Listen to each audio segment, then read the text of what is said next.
Hello दोस्तों, क्या हो अगर कोई आके आपको बोले जैसे तुम आज जी रहे हो वैसे 2000 वर्ष पहले लोग जिया करते थे, तो कैसा आपको अंदर से महसूस होगा।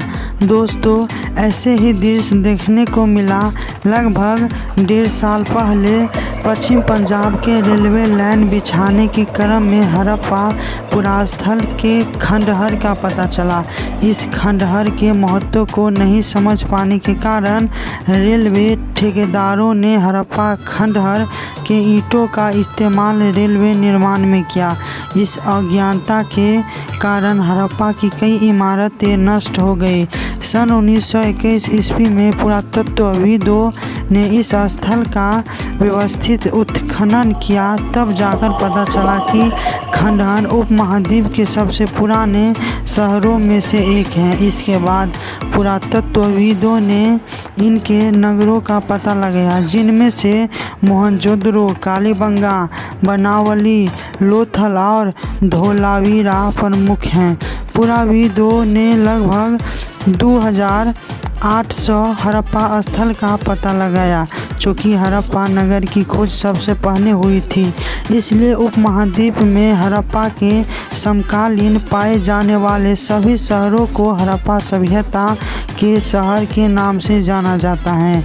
इन सभी स्थलों से पुरातत्वविदों को अनेक महत्वपूर्ण वस्तुएं मिली हैं, जैसे मुहरे, मन के माप तौल के बाट, कांसे के बने उपकरण, मिट्टी के बने बर्तन जिन पर काले रंग के चित्र बने थे। इन स्थलों से मूर्तियां भी मिली हैं। हड़प्पा सभ्यता के अधिकांश नगर 2 हिस्सों में विभाजित थे। नगर का पश्चिमी हिस्सा छोटा परंतु ऊंची जगहों पर बसा था, जबकि पूर्वी हिस्सा बड़ा परंतु निचले इलाकों में बसा था। ऊंची जगहों पर बसे छोटे हिस्सों को पुरातत्वविदों ने नगर दुर्ग कहा है और निचले इलाकों को निचला नगर कहा है। माना जाता है कि नगर दुर्ग में शहर के सुखी संपन्न लोग रहते थे, जबकि निचले नगर में साधारण लोग रहते थे।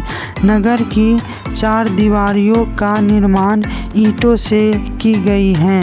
ईंटों के निर्माण एवं दीवार बनाने के लिए ईंटों की चिकनाई में उच्च तकनीक का प्रयोग किया जाता है, तभी तो हजारों साल बाद भी दीवारें मजबूती से खड़ी रह सकी। कुछ नगरों के दुर्ग वाले हिस्से में बड़ी इमारतें और आवासीय ढांचे मिले हैं। इन इमारतों के नक्शे एवं निर्माण के तरीके विशिष्ट प्रकार के थे। मोहनजोदड़ो में एक तालाब मिला है, जिसे पुरातत्वविदों ने महास्नानघर कहा है। तालाब के दोनों सिरों तक सीढ़ियां बनी हुई हैं। तालाब का फर्श तराशी गई ईंटों से बनी है। इसमें पानी का रिसाव रोकने के लिए प्लास्टर के ऊपर चारकोल की परत चढ़ाई गई है। तालाब के पास ही एक कुआं मिला है। स्नान घर में पानी इसी कुएं से निकालकर भरा जाता था। स्नान घर में पानी निकालने की भी व्यवस्था थी। स्नान घर के चारों तरफ कमरे बने हुए थे। ऐसा माना जाता है कि यहाँ विशिष्ट नागरिक विशेष अवसरों पर स्नान किया करते थे। मोहनजोदड़ो, हड़प्पा, कालीबंगा और मोथल में एक समान विशेषताओं वाली संरचनाएं मिली हैं।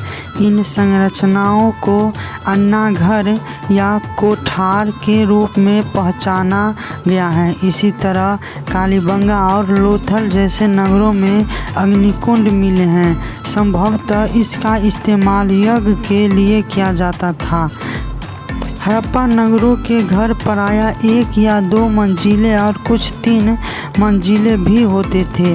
प्रत्येक घर में एक आंगन होता था और उसके चारों ओर कमरे बने होते थे।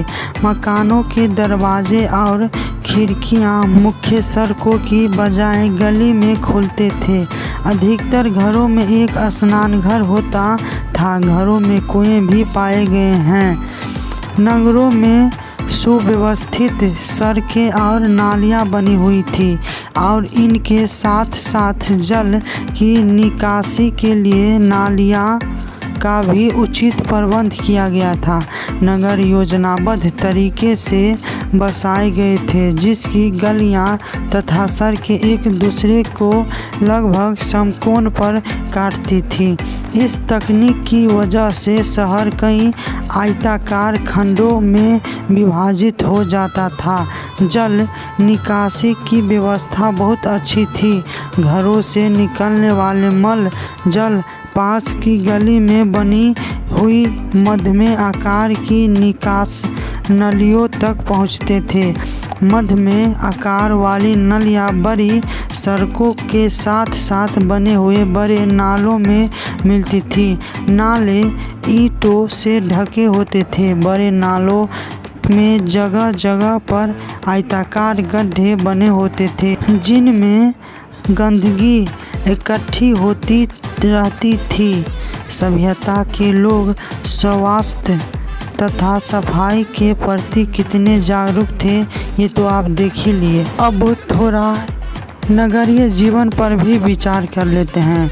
हड़प्पाई नगरों के निवासी सूती वस्त्रों तथा गर्म कपड़ों का उपयोग करते थे। स्त्री पुरुष हार, बाजूबंद, अंगूठी, चूड़ी, कमरबंद, कान की बाली तथा पायल जैसे गहने पहनते थे।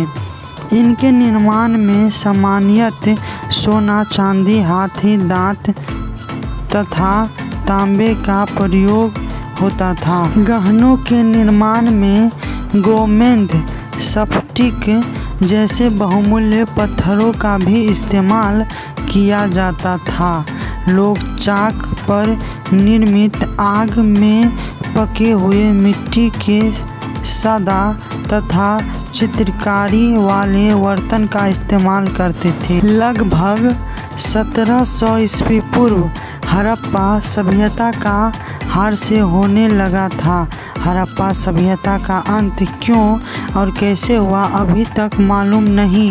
हड़प्पा सभ्यता के विनाश के लिए विद्वानों ने बहुत से कारण बताए हैं, जैसे बाढ़ ने शहरों को डुबो दिया, भूमि में नमक की मात्रा एवं बर्जरता बढ़ गई, बाहरी लोग ने हड़प्पावासी पर हमला कर उन्हें समाप्त कर दिया।